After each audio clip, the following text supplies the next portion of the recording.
Hugh, in that, as you have already mentioned, the Pope's itinerary is incredibly full. He will be in Glasgow this afternoon, at London Hyde Park tomorrow, Cofton Park on Sunday, and we know also that this particular Pope, unlike his predecessor, doesn't really enjoy travel too well. He is 83, and so it will be very interesting to see how his energy levels, if you like, do hold up during this very packed visit. The carpet lining party is in place, the soldiers from the Royal Regiment of Scotland.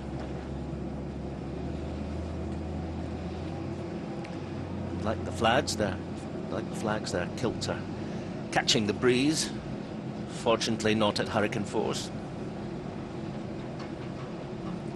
There was going to be a carpet. We think that they haven't put down the carpet in case it's picked up by that wind.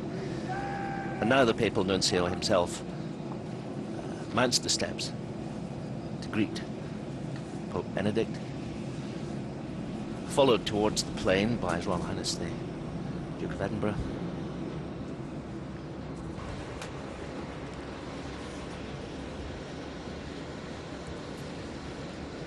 And Pope Benedict XVI arrives in the United Kingdom at Edinburgh Airport.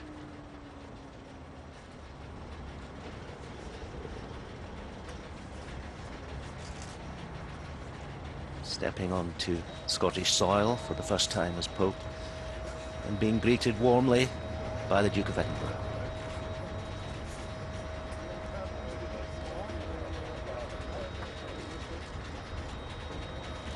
Lord Patton adding his greeting.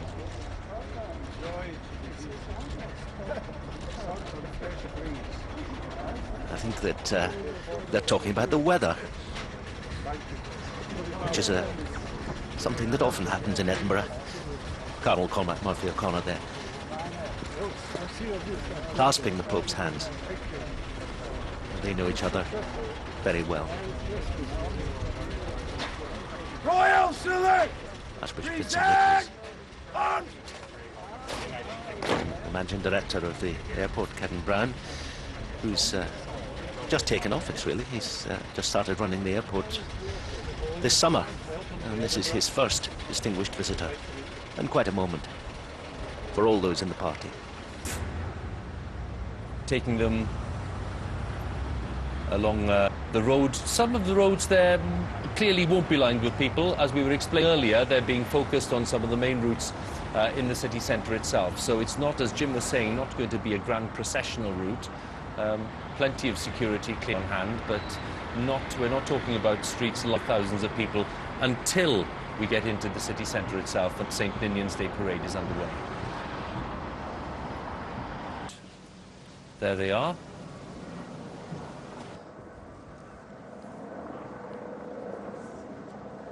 The musicians, but they're also soldiers, of course.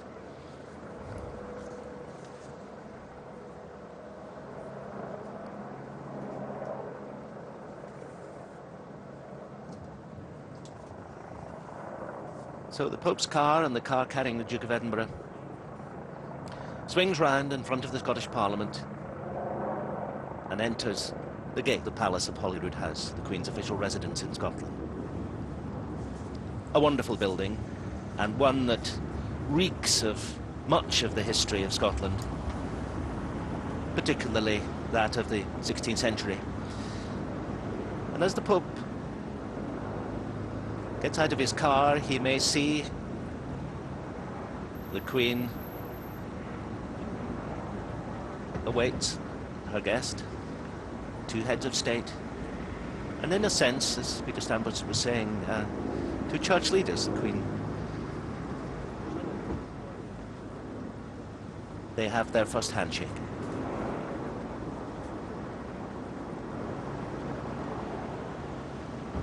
Warm smiles are exchanged.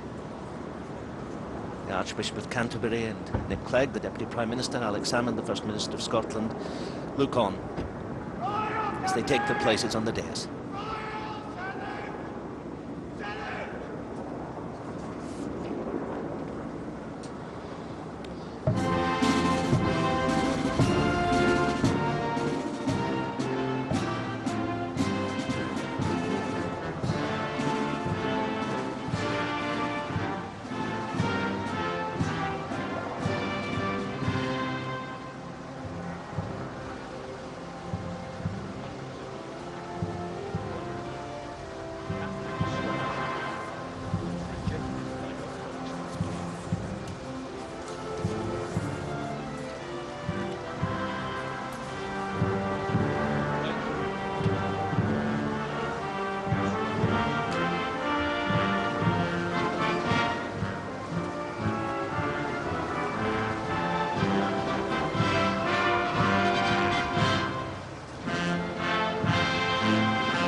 Queen leads the Pope to the presentation line,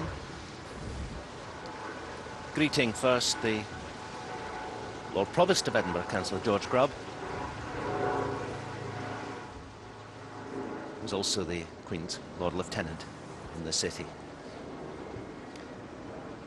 And then the moderator of the General Assembly of the Church of Scotland, the Right Reverend John Christie, who is, well, that's the Archbishop of Canterbury, obviously, but the moderator is there in the line.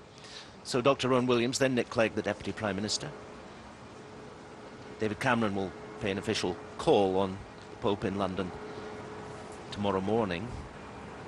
Alex Salmond, First Minister of Scotland, wearing a tartan scarf. He understands the Edinburgh weather. Maybe the papal tartan. Not absolutely certain.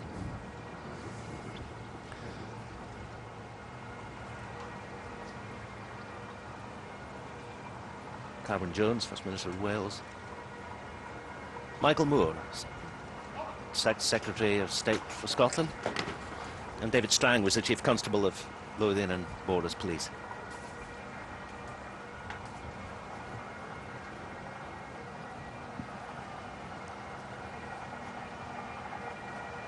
Queen and the Pope move into the palace. They're looking at a special collection today of artworks from the Royal Collection. Gifts will be exchanged.